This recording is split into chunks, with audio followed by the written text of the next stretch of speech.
Hi YouTube, I hope you're doing good.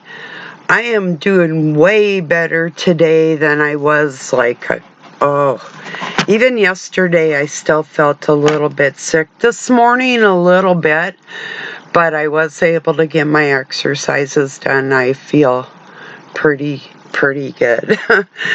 I've been watching videos on foraging.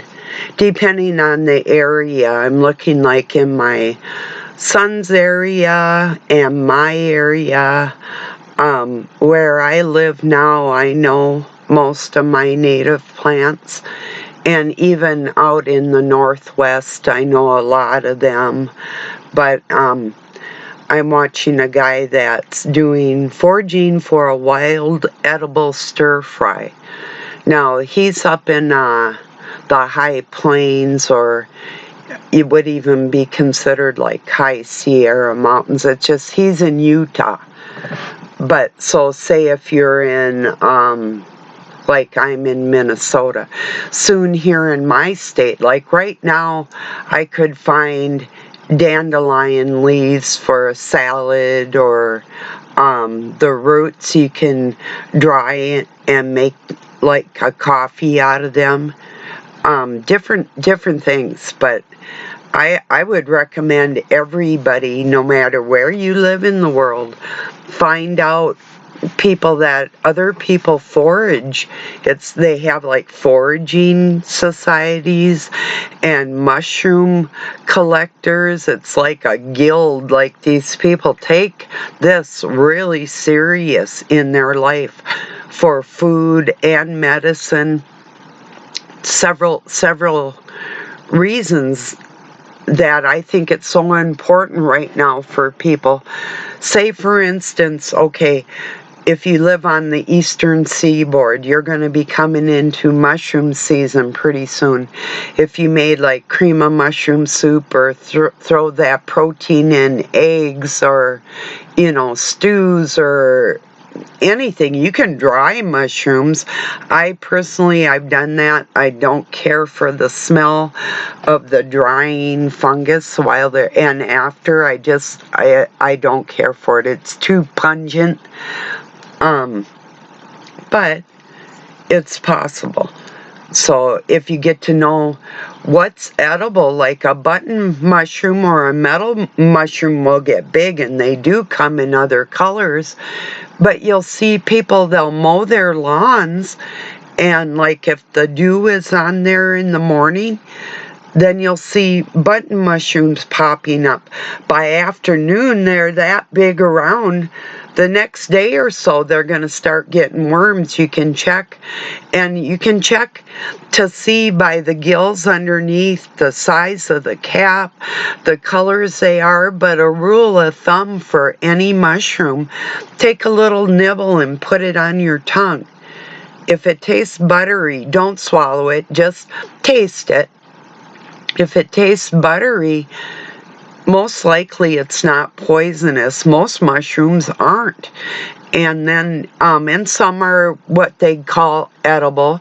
Some are edible good. Others are edible choice. Now, a metal mushroom, my favorite, well, one of my favorites, I love oyster mushrooms. I think it's like a shiitake. It's like my number one favorite. I love them. But next is the meadow mushroom. And my kids grew up foraging for mushrooms. Where my son is right now, it's almost getting to be mushroom season, but not quite. But there are some other wild plants, like wild onions and different things, or they call ramps, or even wild garlic. It's in the onion family, the ramp is. And the leaves can be in a salad or a stir fry. And of course, the bulb part is, you can eat the whole thing. Throw it in a soup, chop it all up, there's wild carrots, there's wild horseradish. There's so much out there. Like I was saying yesterday, any conifer, any conifer like pine tree and evergreen, no matter where you live in the world, if you have an evergreen tree or some type of cedar, juniper, that type, arborvitaes, they're all edible, every part of the tree. I mean, you're not a woodchuck, you can't chop through it, but all the needles, you don't need just the soft ones. Any of the needles, you take a couple handfuls and throw it into water, and you've got pine needle tea. It tastes kind of nutty. It doesn't even smell like you would think like a pine tree or pine scented candles or Christmas time or that. No, it tastes nutty like a pine nut. When you take the pine cone, pull it apart, bigger pine cones are going to have bigger pine nuts in them, and you can take and roast them, and they're edible. It's a protein. So, acorns from an oak tree can be roasted, dried, roasted. You peel them, dry them, roasted. They can be pounded into flour or ground into coffee, and it tastes quite a bit like coffee. You can look in your area, what plant, for foraging, what plant tastes like coffee. There's even ones that are in the coffee family that smell and taste like coffee and have caffeine in there. You know, just if you know, most states have wild berries. Most wild berries, the leaves are edible. You can make them into a tea. You just have to find out, like I was looking over on Tenerife for 007. There's wild fennel. You can make cream of fennel soup or put it in a stir fry. I'm not big on the licorice flavor, but it's okay. It would be edible. Little butter and flour, maybe some onion in there if you don't have any meat, you know, or throw it in a soup. I'm not sure what else they do with it, but I saw they have wild lavender. Lavender's edible. I'm not sure about the root. It's also for medicinal purposes, for anti-parasitic. The same they have over there, something else.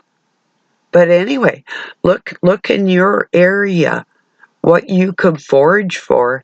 If you could take a half a day or even a few hours out of your day, and if you had to walk a little bit from where you left or live or off a road a ways, and just see what is edible in your area. Like now coming up, we're going to have the ferns. The top of the fern is what they call a fiddlehead. And if you take that, and wild asparagus too, but it tastes like wild asparagus. You don't eat it raw though. Those you would want to cook. But it's just the very top part of the fern before it starts unfurling into its fern leaf. It's a fiddlehead. They're edible in a stir fry or soup, or I've seen people do them in a lot of different ways. I haven't tried them. I don't have to, but if I had to, I would, and we have a ton of them. And the same with cattail roots, and the top part can be made into flour. Most states have cattails if you're by water somewhere. Those are a little hard to get. They're hard to dig up. You have to have like either barefooted or hip wading boots on to do them. Let's see what else.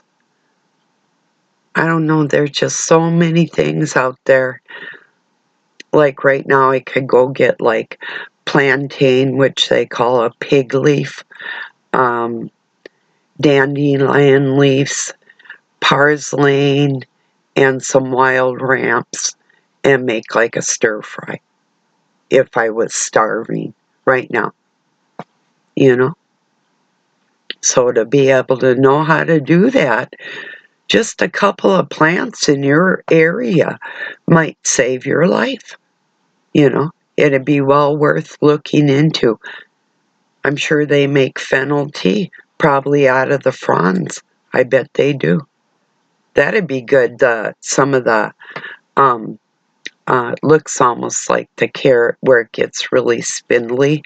I bet that chopped up in a salad would be good. Just a little bit, not a whole bunch. But yeah, so I mean there is a lot of roots in different areas in the world that people have survived on. You know, like wild sweet potatoes and yeah, all kinds of. I did try. It's called a Jerusalem artichoke or a brown-eyed or black-eyed Susan, they call them too. The roots are really, they call it sapient, or like soapy tasting, like an artichoke. I'm not, and they call it like a wild artichoke. I tried them. I have a bunch of them around here. I'm not big on the soapy flavor of an artichoke, even though I've made them a different way that I kind of liked with tomato sauce and mozzarella cheese on them. And then when you eat the artichoke, it's pretty good. And I love artichoke hearts that are pickled. Those are good.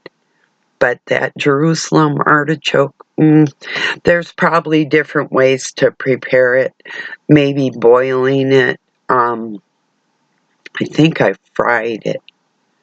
But I don't know. There's probably ways that people from where that plant originates from would probably know more about preparing it. I know things like the parslane. It's like there's this plant that grows in lawns all over the United States and comes out of the cracks in the concrete. It's a fighter. Not just the dandelion will do that, but it's called a parslane. They got little tiny leaves that are almost like teardrop shaped. The whole part of the plant is edible, and it's said to be, Doug tasted it, I didn't, but we have it all over out here, just to see if he'd like it if we were in a pinch. Tastes kind of lemony and almost like a cucumber. So to throw that in a salad or a stir fry or a soup or whatever would be probably pretty good. It's really high in nutrients.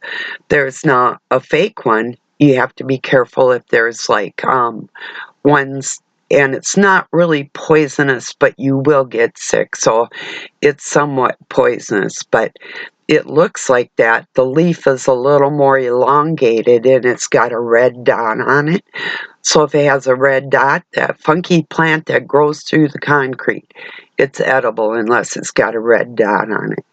Otherwise, you just found a great food source that you can throw in salads. If it tastes like a cucumber, hey, how cool is that, you know?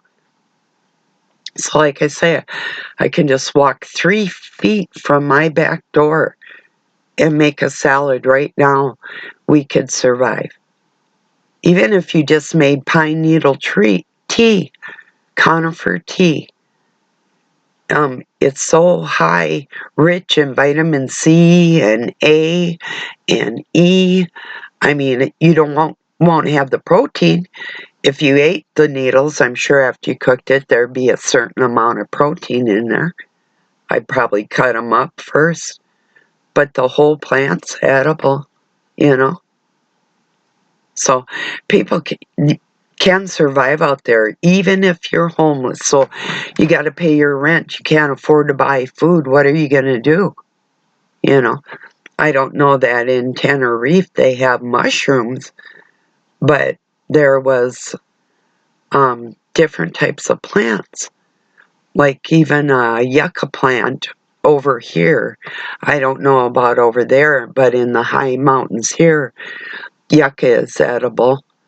In Minnesota, we have one that's a relative to it called a mullein plant, and the root is edible. The leaves were used for feminine care and baby diapers, and the tops are used for, it's like an opiate. They used to throw them in a pond. They'd block off the water going into a pond, throw the extract of these flowers in there. These inebriated fish would float to the top. They'd harvest what they needed to smoke or dry or whatever they were doing and let the fresh water back in. So, and they didn't do that all the time, like every other year. So they didn't harm that area of that pond. And see, there was, wild lettuce. Now it's a opiate, but it also, I've got one right out my back window. It's got a purple flower on it and really skinny leaves that look almost like a dandelion leaf, but they're not. But the whole plant's edible, and it all can be used in medicine too. So different things. You can put it in stir fry, soups, whatever. There's wild chicory called Queen Anne's lace, and the flower and the root, all of it is edible. I mean, I could go on and on. Wild roses, rose hips, wild violets, the violet leaves. The whole thing's edible. I could just go on forever. There's no reason why people have to go hungry if you learn to forage in your area like the natives did. So, my kids were drying out raspberry and strawberry leaves for tea. Crab apple, they harvested crab apples and we made crab apple jam. Let's see, choke cherry, which is called mayapple, you can use for jams and pies, and they're just edible. There's Russian olives that can be used. They have actual oil in them. The whole thing's edible, but it does have, there's certain plants like a dandelion, like the dandelion leaves, that I would recommend cooking them 2 or 3 times and rinsing them if you're going to eat them like a green. I mean like a cooked green. If you're going to just throw some leaves in a salad, not a big deal. But you don't want to have too much of it in your system. It'll act like a diuretic. It'll give you the runs, or maybe give you a stomach ache. So some things you have to learn. But if you watch a few videos in your area, or get a wild edible book, or like we've got the North American Mushroom Guide, study what's in your area.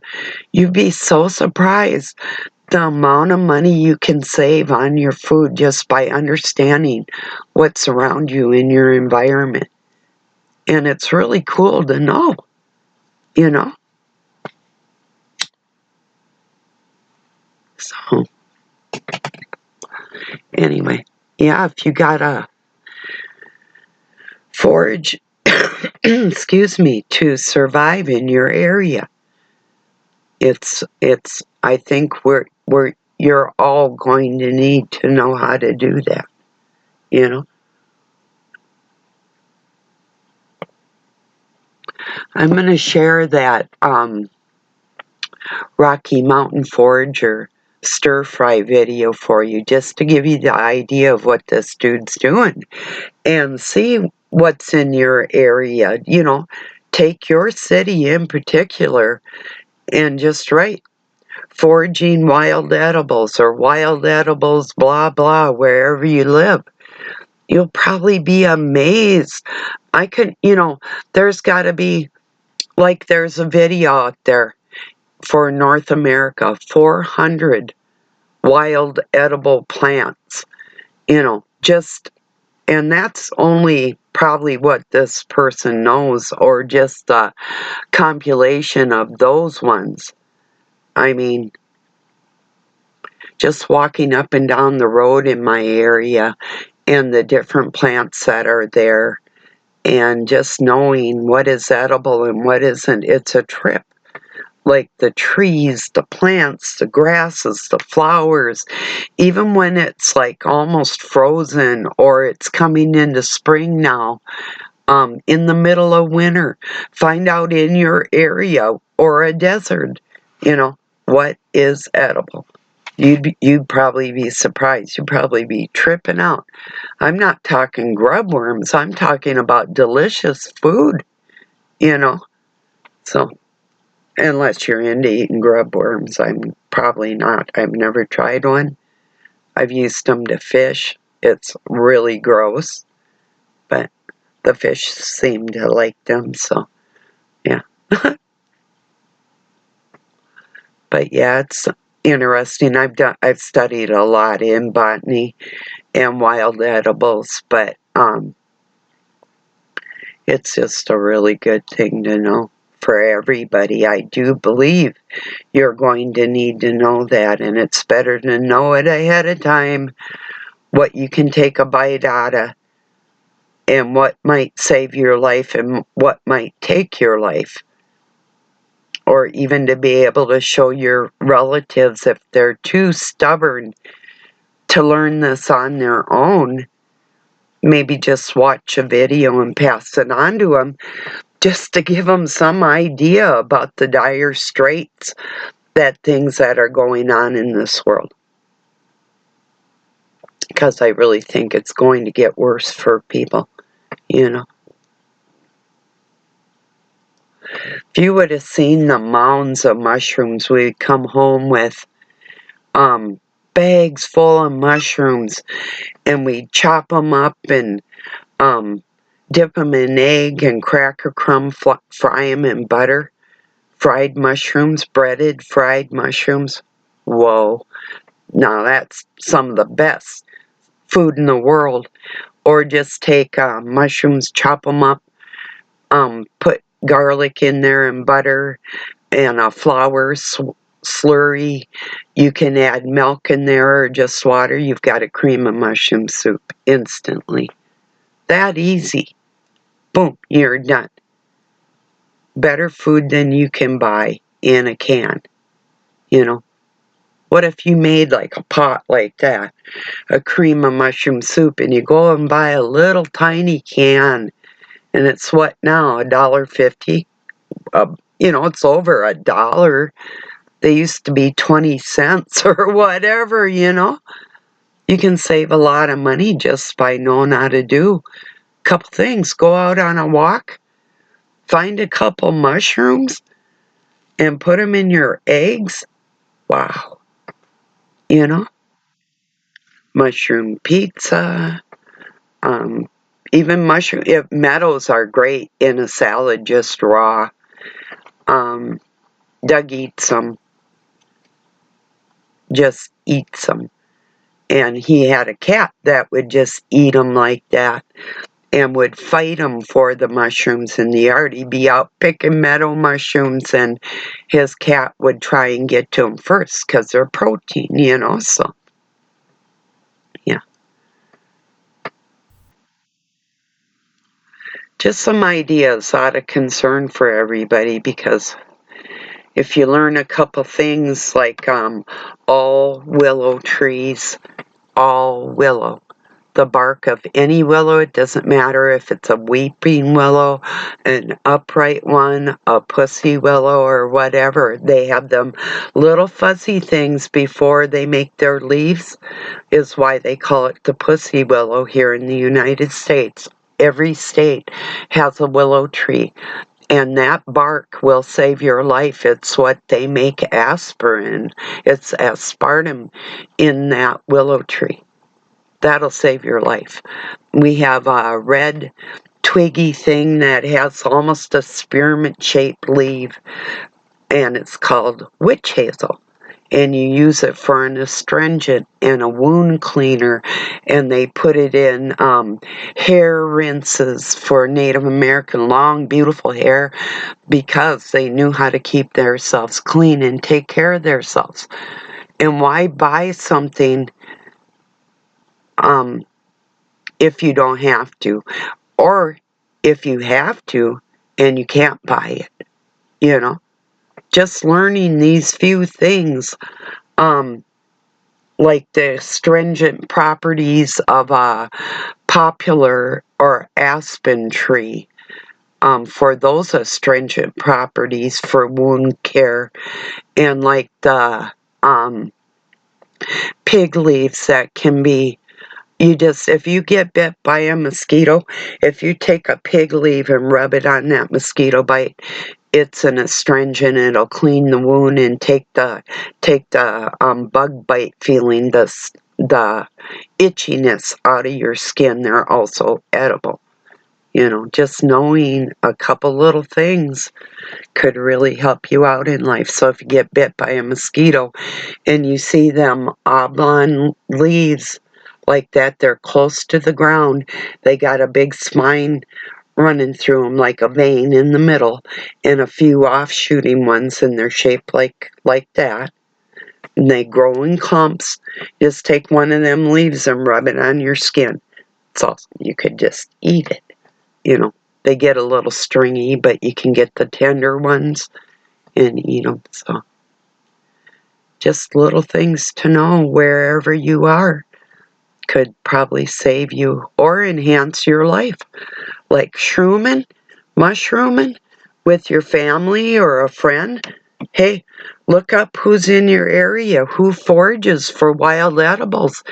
You could be out on a nature hike having a fun day and a picnic and go home with produce for a week, or more. You can freeze mushrooms, you know. One of my favorite ways was just to boil them in a little bit of salt water after I washed them and cleaned them, chopped them up, and drain them. Drain them really good. And then just fry them in some butter next to a steak. That's one of my favorite ways. So, just some ideas, people. Promise me you'll look into it in your area. Just do it. Just do it once. Just to put that in the back of your mind for you and your loved ones, It's a good idea. So that's what's on my mind today, is taking care of people and helping them take care of themselves in a world where a lot of people, it's either buy food or pay for rent. Which one do I do? That's a horrible choice. And that's what it's getting like for a lot of people out there. A lot of people cannot afford to pay for their mortgages. It's either eat and pay electric or pay for their house. What do? That's why I was so angry yesterday with my government, because we're sending money for wars and helping immigrants. I don't mind feeding people. We can help immigrants right there at the border, feed them on the other side of the border with tent cities, and Mexico could build factories and have farming communities right there. And they're a very rich country. They don't see our country had taken all its natural resources and raped this country because of their greed. Mexico hasn't done that. All their silver, turquoise, gold, all that, it's all in the ground still, for the most part, except for what the natives harvest and wear. But they're not rapists and greedists like that, like my country. But they could help their South American compatriots, and we could help them over there too with medical food and everything else without giving each person $10,000. How can my friends, my homeless friends, or my friends that are hungry, how could you benefit with $10,000 and you're a working person? Yeah. you'd be able to pay for your rent and maybe even have a nice night out on the town with a friend or a loved one or whatever, or be able to put gas in a vehicle to go forage for mushrooms, whatever. So, okay, I'm going to get this uploaded, everybody. I love you all. I appreciate you joining me. Promise me. Just look into your area for foraging wild edibles. Tell me what you come up with. Get one thing in your mind and tell me in your area. I'd be really interested. Do I have that here or not? And I'll write you back and let you know. Have a really good night or day wherever you're at. Peace and love from Pine City, Minnesota, USA.